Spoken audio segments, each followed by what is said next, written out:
Assalamu alaikum wa rahmatullahi wa barakatuhu. Bismillah, alhamdulillah, wa salatu wa salamu ala rasulillahi sallallahu alayhi wa sallam.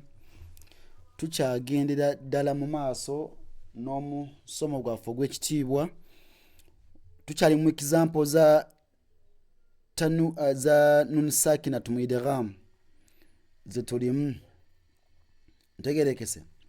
Naam, agamba أعوذ بالله من الشيطان الرجيم في جيدها حبل من مسد في جيدها حبل من مسد. Kati agamba nti nuni annunu sakinatu fi min, nuni sakina mu kigambo min kino jaa ba'daha, wazze oluvannyuma lwayo miimu fi kalimati masad. Otegedde fasara hukumu nun sakinati al idghamu bi ghunnati, nekibanga ennambula ya nuuni eno naam eyitibwa idghamu bi ghunna. Nti twagamba nti nuuni sakina bwejja maaso nga waliyo miimu, naam tuba tugenda kubuliza nuni muki mu miimu tutya, tugambe nti mimma okyaba mimma, so si minima, si minma, ola olina okuwuna kuki ku miimu nuga masad. Otegedde. Kati wano waliwo example bbiri.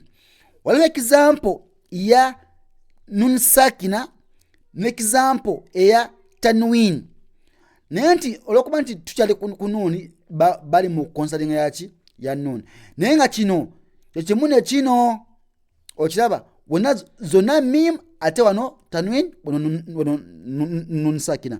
Katuga nti habelumi kutanwin habelum min masad fi jidiha habelum min masad. Okitegedde. Example eyokusatu agamba nti wallahu min waraihim muhito. Kati olaba eno agamba nti nun sakinatu fi min, nun sakina mu kigambo min wazze oluvannyuma lwayo harfu lwaw, wazze waaw fi kalimati waraihim faswara hukmuhu au hukmu nun sakina idghamu bi ghunnati. Ntegereka.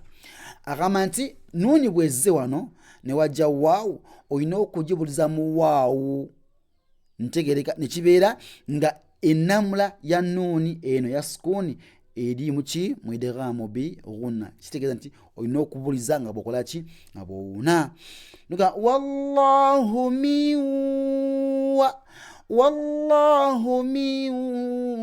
wara, wallahu min so si wallahu min wara, si min wara, neda min wara. Okitegedde. Wallahu min waraihim muhito. Example eddako zo nayo tugifunye wano insha Allah, tume kukola video nyingi tuzabe insha Allah tabaraka wa taala. Example eddako wano agamba nti ayahsabu an lan yaqdira alayhi ahad. Agamba nti nunu sakinatu fi an, nuni sakina mu kigambo an, mu kigambo an jaa ba'daha wazze oluvanyuma lwayo enyukuti ya lam fi kigambo lan. Then fasara hukmuhu nunu sakinati idghamu bighayri ghunna.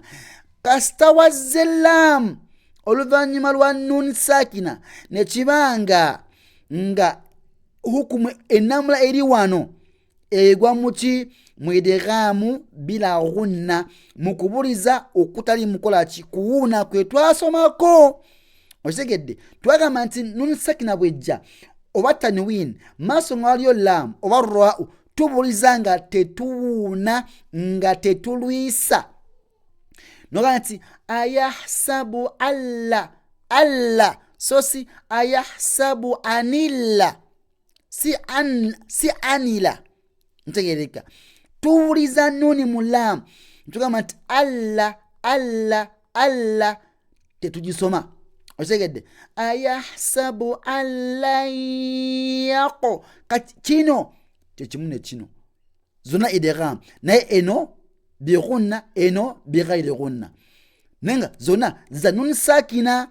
Okitegedde ti eno nun eze ya unijja twagirabye dda mu video aferi. Ntegereka kati wano tubuliza nuni mu ya'u nga tuwuna, wano tubuliza nuni mu lam nga tetuwuna. Ntegereka noga nti layaqo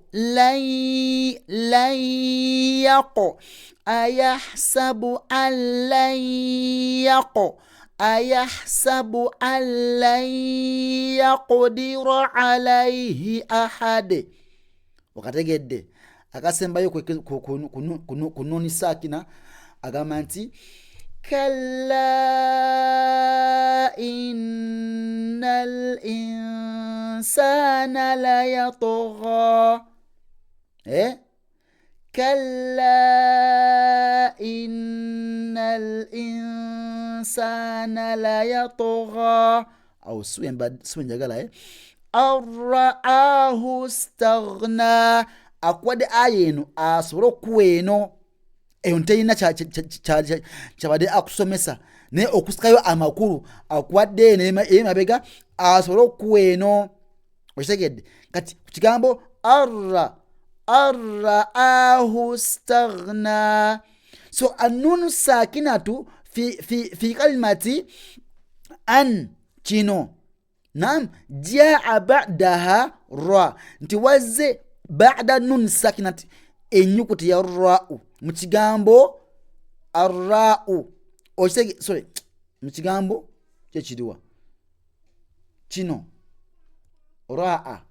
Ntegereka kakati sorry kibe kitufu kyemenjogera katuga nti arra nti eno nun sakina gena kubulizibwa muki mu ra'u.